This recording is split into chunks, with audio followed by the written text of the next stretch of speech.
Sous le soleil d'été, les blés étendent sur de longues parcelles une couleur d'or. Leurs tiges rigides et serrées jaillissent du sol, portant les épis de blé. Une moissonneuse-batteuse trace des lignes droites. C'est le temps des moissons.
La moisson du blé, ça fait 3 jours, en fait, donc c'est relativement rapide cette année, puisque comme les conditions météo sont exceptionnelles, en fait en 3 jours, 4 jours, ça va être, le blé sera moissonné.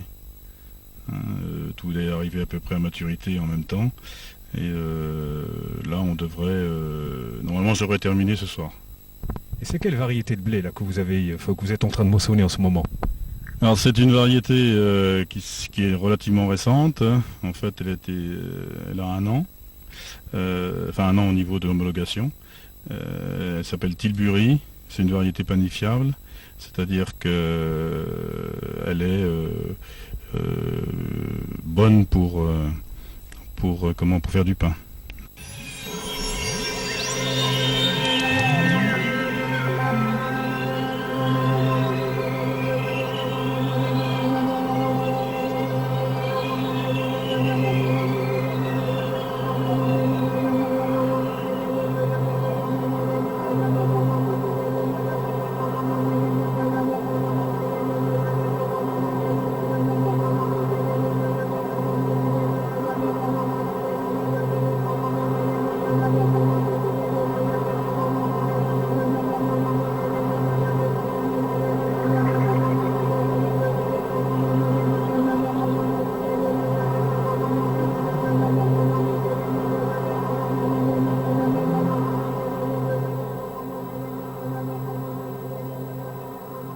Bon, le blé est moissonné, qu'est-ce que vous allez en faire? En stocker ou qu'est-ce que vous allez en faire exactement?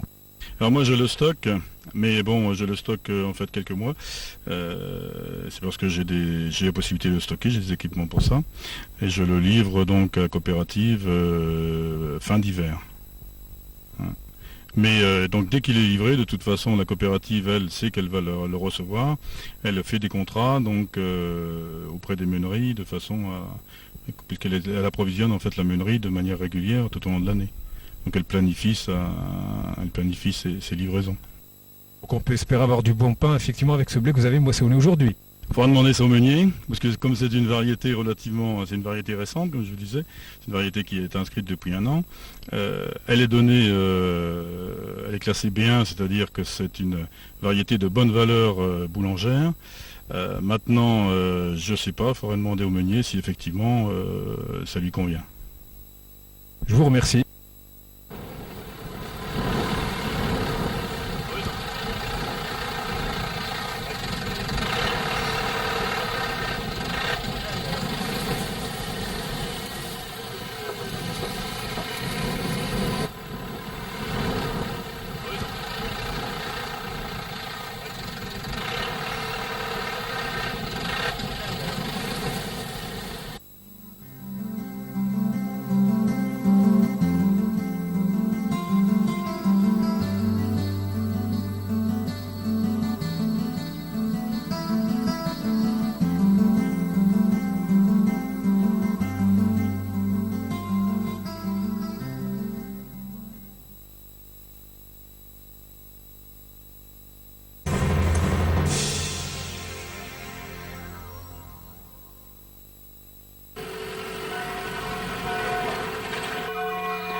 Télédieu s'est intéressé au conseil municipal des jeunes. Ils sont 14 élus, nous en avons rencontré 6. Ces jeunes citoyens s'intéressent pleinement à la vie de la commune. Présence du Conseil des enfants aux manifestations de 8 mai, 14 juillet, 11 novembre. Flamme postale, couille d'une flamme temporaire, 4277 francs. Et puis aussi au feu de la Saint-Jean, je trouvais qu'il n'y avait pas grand-chose parce que souvent on entendait des personnes dire moi quand j'étais jeune, machin, on dansait et tout. Mais là il n'y avait même pas de musique ni rien. Réflexions, projets, décisions sont à l'ordre du jour, avec un sens critique de la vie de la cité. Une charte du jeune citoyen a été rédigée par les élèves de CM2 du conseil municipal des jeunes. Elle stipule le respect de l'environnement, le respect de l'autre, ainsi que la préservation des installations mises en place pour le public. Alors, le conseil municipal des enfants a été mis en place en 1989 lors de la municipalité précédente. D'ailleurs, c'était une décision de conseil et donc c'était mis en place vers le mois de décembre.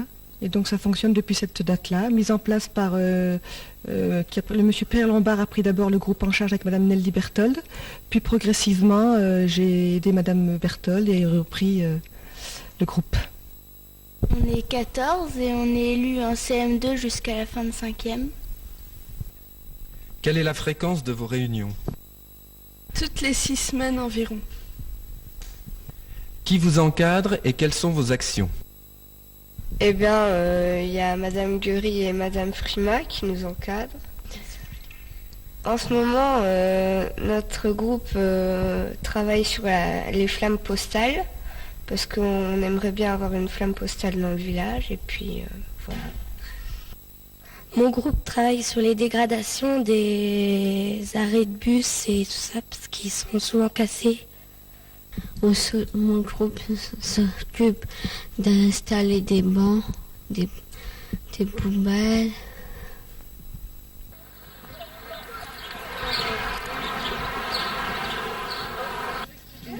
Là c'est un acte de vandalisme, il y a un trou. Et puis on essaye de faire comprendre aux gens qu'il vaut mieux arrêter de casser. Parce qu'on n'a pas les moyens de repayer forcément à chaque fois. Alors si tous les hivers faut en repayer un parce qu'il pleut, c'est un peu gênant,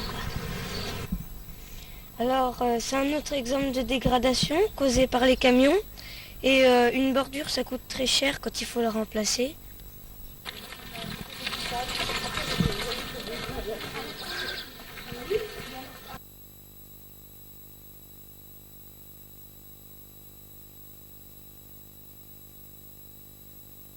L'année dernière, on a acheté 10 poubelles pour éviter ce genre de choses qu'on a placées à divers endroits dans le village. Et puis, on dirait qu'elles servent un peu à rien parce que c'est pas autant pollué qu'avant, mais encore un peu quand même.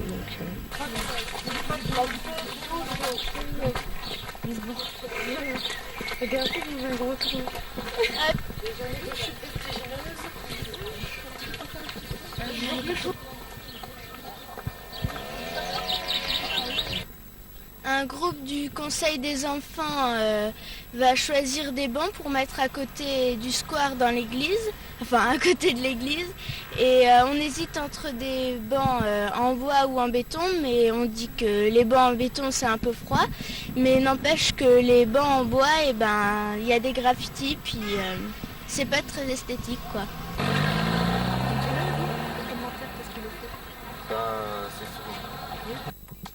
Donc cette table de ping-pong a été installée l'année dernière à l'initiative du Conseil des enfants. Son prix est d'environ 8 000 francs. C'est quand même assez cher, c'est pour ça que nous espérons qu'elle restera longtemps en bon état. Comme vous pouvez le voir, elle est très occupée. Vraiment, depuis les beaux jours, il y a très souvent du monde. Même tard le soir, enfin jusqu'à 9-10 heures, quand les jours où il fait beau. Prochainement, il y en aura une deuxième d'installer. Les enfants cherchent l'endroit le plus adéquat. La halte fluviale est un endroit où les jeunes aiment bien se retrouver. Alors c'est pour ça qu'on a placé un panier de basket.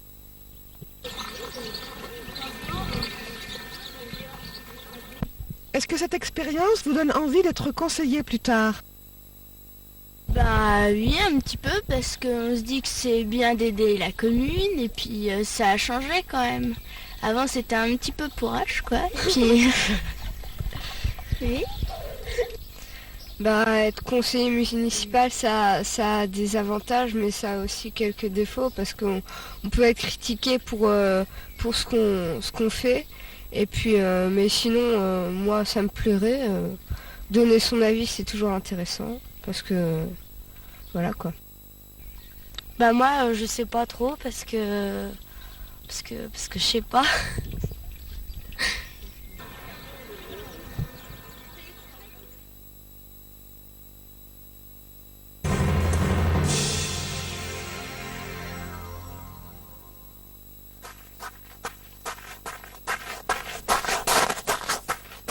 En collaboration avec le Parc naturel régional de Lorraine, le Club des Côtes a mis en place 2 sentiers de randonnée pédestre sur Dieu. 2 circuits appelés le Pas des Bêtes pour le premier et la Voie des Loups pour le second. 3 heures de balade pour découvrir une faune et une flore intéressantes. Ce panneau vous permettra de découvrir la cartographie des lieux.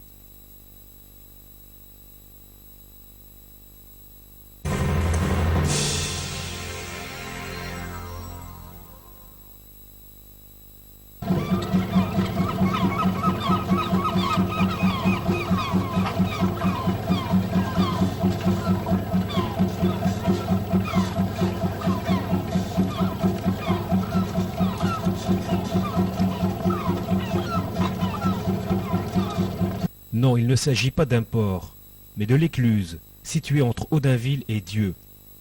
Celle-ci a dû sûrement attirer votre attention par la multitude de drapeaux flottant au gré du vent. Notre curiosité nous a poussé à rencontrer le maître des lieux. Regardez. Tous les drapeaux que vous voyez derrière sont été apportés par les yachts. Donc, disons, ça a commencé par une petite histoire entre mon frère et moi. Il m'a apporté un drapeau français, un drapeau européen d'Allemagne. Et je les ai mis sur l'écluse.